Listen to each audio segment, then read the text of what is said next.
धर्म ने भाईचारा सिखाया है, प्रेम और करुणा सिखाई है। और उस धार्मिक रास्ते पे अगर देश चले, एक नया समाज हम बना सकते हैं। लाल किले पर तीसरे प्रधानमंत्री के तौर पर इंदिरा गांधी ने दस्तक दी। जी, किसी ने कहा था गूंगी गुड़िया तो किसी ने कहा था मोम की गुड़िया, लेकिन इंदिरा गांधी की यह दस्तक दरअसल सिर्फ लाल किले में एक महिला भर के खड़े होने भर का नहीं था, बल्कि आने वाले वक्त में इसी लाल किले से किस किस तरह की गूंज होनी थी उसका अंदेशा शुरुआत में बिल्कुल नहीं लगा। लेकिन एक बरस बीतते बीतते इतिहास पलटने लगा था।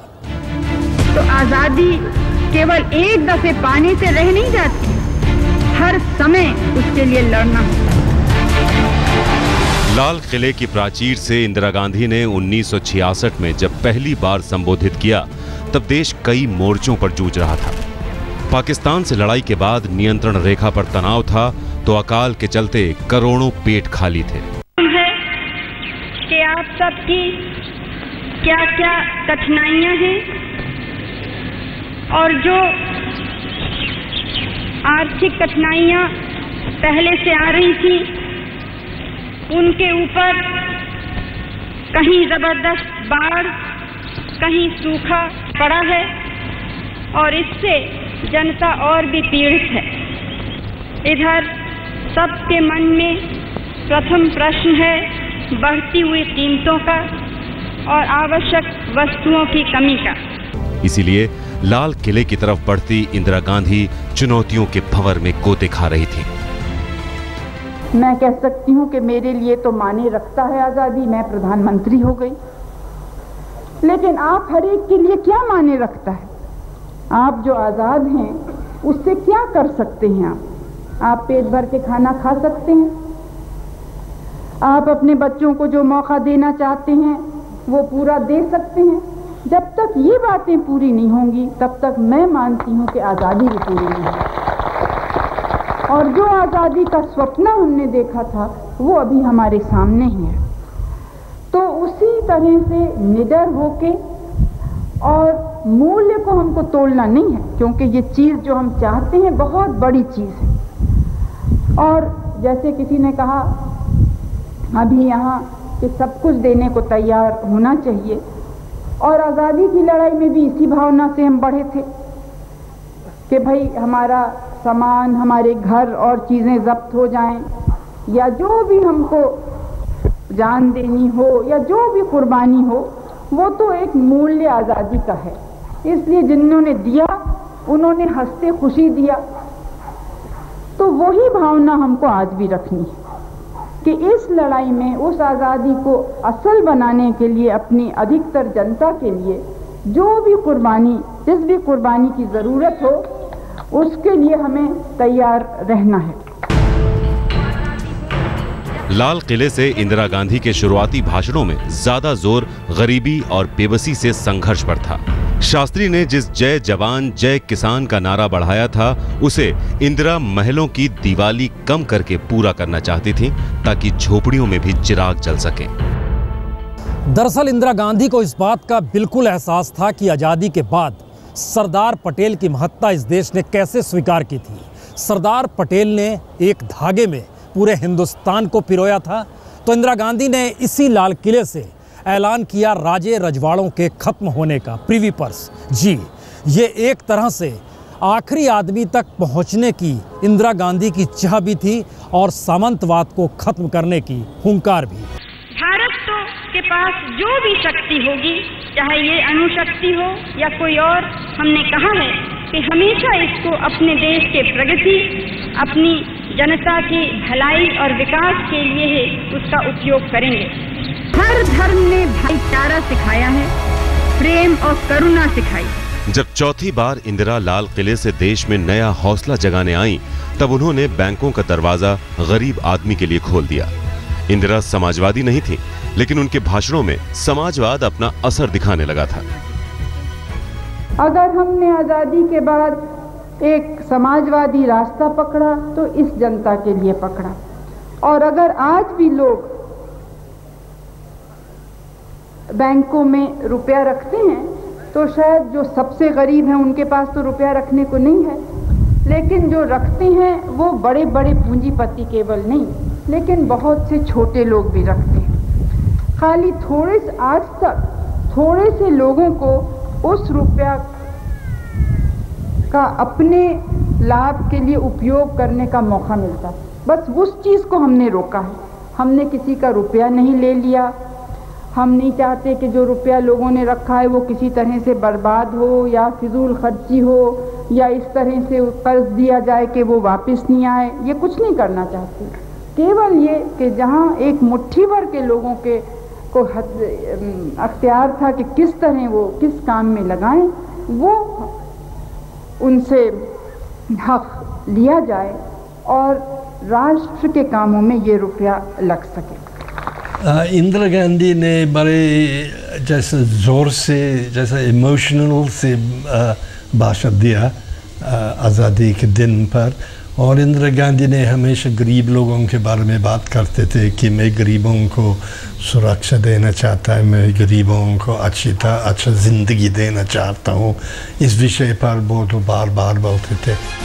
इंदिरा गांधी ने 1966 से 1971 के 5 सालों में लाल किले की प्राचीर से अपने भाषण में गरीबी, भुखमरी और महंगाई जैसे मुद्दों को खास तवज्जो दी। महंगाई से लड़ने के लिए अनाज की पैदावार बढ़ाने पर जोर दिया, गरीबी हटाने और रोजगार मिटाने के लिए उद्योग धंधे लगाने की बात की। आम आदमी की जेब तक पैसा पहुंचाने के लिए बैंकों का राष्ट्रीयकरण किया। भूमिहीनों को जमीन देने के लिए लैंड सीलिंग कराई।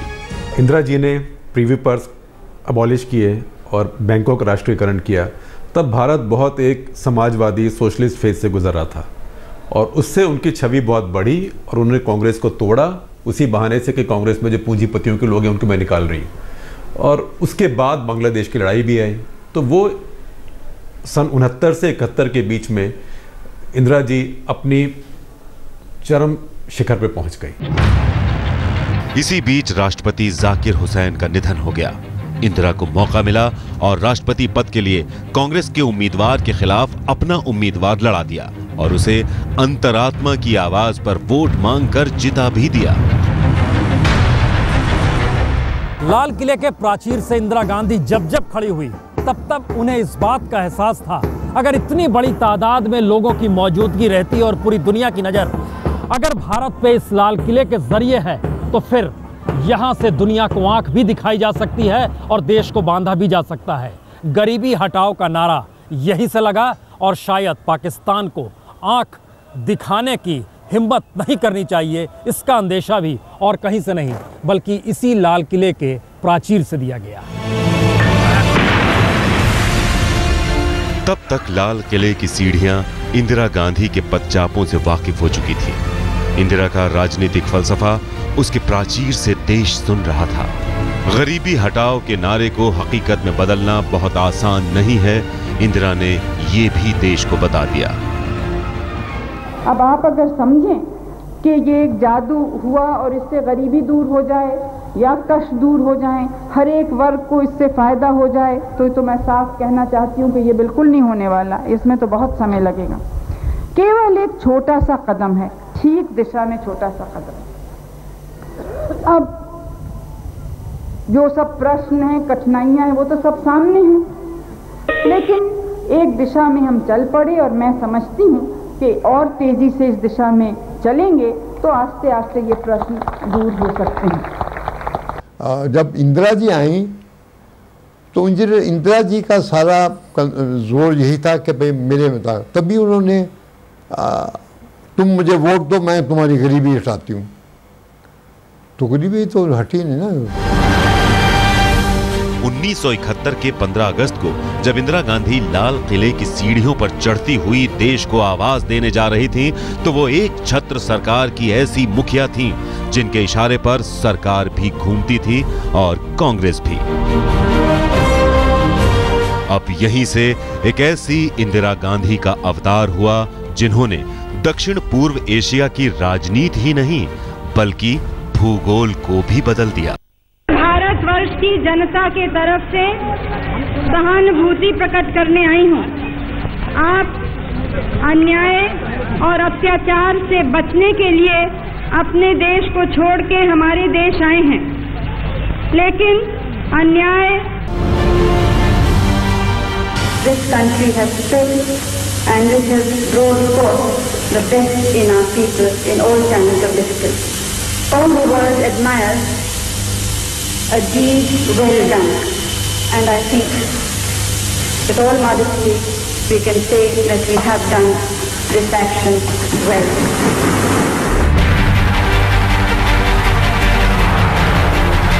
दरअसल भारत से अलग हुए पूर्वी पाकिस्तान पर जब पाकिस्तान का जुल्म सितम बढ़ा तो इंदिरा ने इसके खिलाफ निर्णायक आवाज उठाई।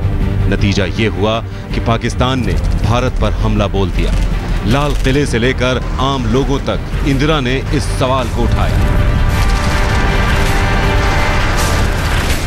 You might attack Pakistan. Well, I hope not. India has always tried to be on the side of peace and negotiations and so on. But of course we can't endanger our security in any way. Do you frankly expect to see war with Pakistan soon? It does look to many people as if it's inevitable. I don't think one can really give an answer to a question of this kind. Because as I said, we are trying everything possible to prevent it. Indira Gandhi ने पाकिस्तान की चुनौती स्वीकार कर ली। 1972 में जब वो लाल किले पर जा रही थी तब देश ये जानने को उत्सुक था कि हिंदुस्तान की शेरनी अब कैसी दहाड़ लगाएगी। अपने दौर में इंदिरा गांधी ने 3 बातें बड़ी महत्वपूर्ण की। आखिरी आदमी तक पहुंचने की चाह, देश के खनिज संसाधनों का राष्ट्रीयकरण और प्रीवी पर्स। लेकिन इन सबसे आगे बात सरकार की थी, सत्ता की थी, हुकूमत चलाने की थी। शायद इसीलिए लाल किले के प्राचीर से इमरजेंसी के ठीक पहले और इमरजेंसी के ठीक बाद इंदिरा गांधी के 2 चेहरे नजर आए। जय हिंद, जय हिंद। हर धर्म ने भाईचारा सिखाया है, प्रेम और करुणा सिखाई, और उस धार्मिक रास्ते पे अगर देश चले तो एक नया समाज हम बना सकते हैं। हिंदुस्तान की आवाम ने बता दिया कि इंदिरा गांधी का लाल किले की प्राचीर से तिरंगा लहराना उसे अच्छा लगता है।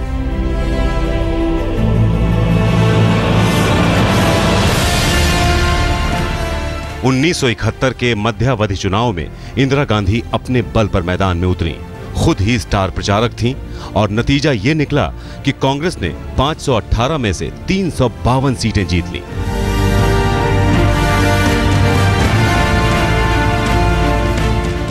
उस जीत में हिंदुस्तान की उम्मीदें बंधी थीं तो पूरब में पाकिस्तान के जुल्म और सितम से कराहते पूर्वी पाकिस्तान की तकदीर भी।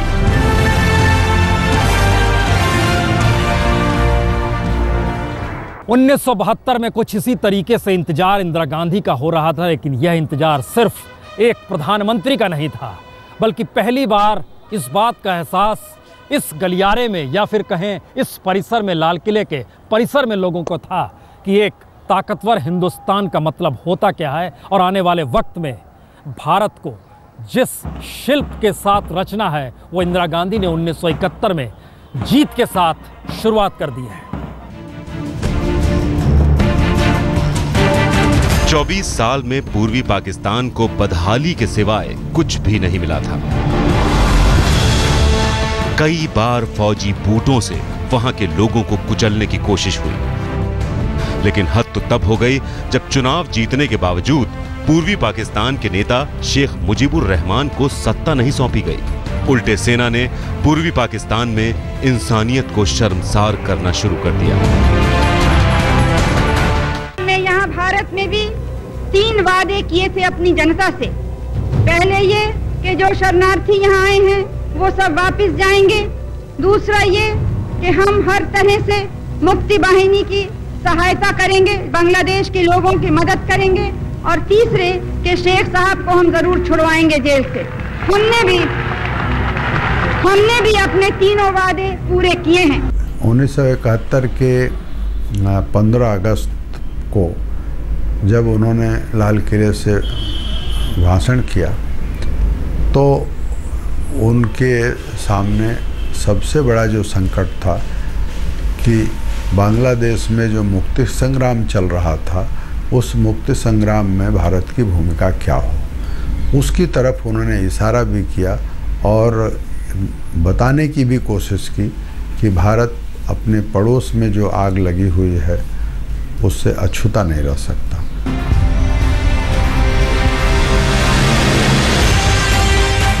पूर्वी पाकिस्तान के लोग भारत में पनाह मांगने लगे। हिंदुस्तान ने जब पूर्वी पाकिस्तान की मदद की तो पाकिस्तान ने भारत के खिलाफ युद्ध छेड़ दिया, लेकिन पाकिस्तान को वो युद्ध भारी पड़ गया। भारत ने पाकिस्तान को हराया। 16 दिसंबर 1971 की शाम बांग्लादेश की बुनियाद पड़ गई।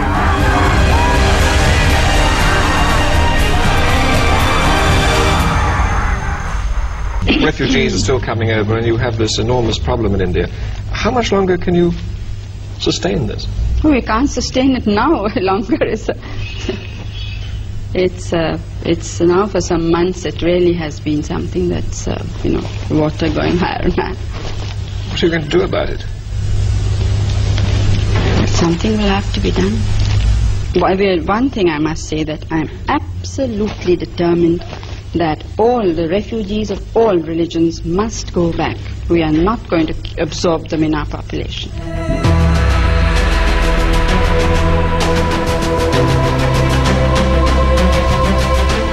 इंदिरा गांधी दक्षिण पूर्व एशिया की एक बड़ी शख्सियत के रूप में उभरी। बांग्लादेश निर्माण के बीच ही अमेरिकी राष्ट्रपति रिचर्ड निक्सन को भी इंदिरा ने समझा दिया कि हिंदुस्तान को हल्के में ना ले। जो विज्ञान के क्षेत्र में एक विस्फोट किया, उससे भारत का आत्मविश्वास, आत्मबल बढ़ा। कुछ देशों ने हमारी निंदा की, कुछ गलत सहमियां फैली, गलत धारणा हमारे बारे में लोगों ने बनाई और कुछ लोगों को बहाना मिला भारत की बुराई करने का। लेकिन धीरे धीरे इंदिरा गांधी का रवैया बदलने लगा।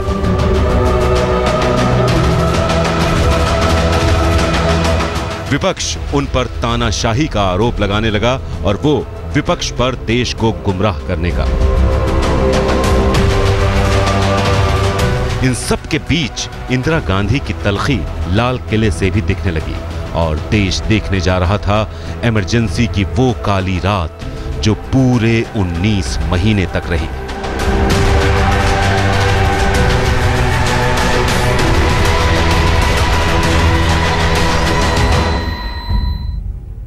बच्चों के लिए इंदिरा गांधी एक नायिका थी। अटल बिहारी वाजपेयी दुर्गा के रूप में देख रहे थे, लेकिन इन सब के बीच हिंदुस्तान कहीं ना कहीं भीतर से भ्रष्टाचार को लेकर डगमगाने भी लगा था। शायद इसीलिए 7वें बरस इंदिरा गांधी जब इस लाल किले के प्राचीर से पहुंची तो उन्हें इस बात का एहसास था कि कांग्रेस को बांधना भी है और देश में अपनी हुकूमत को कहीं ना कहीं कामयाब बनाना है। लेकिन आहट शुरू हो गई थी और ये आहट इमरजेंसी की थी।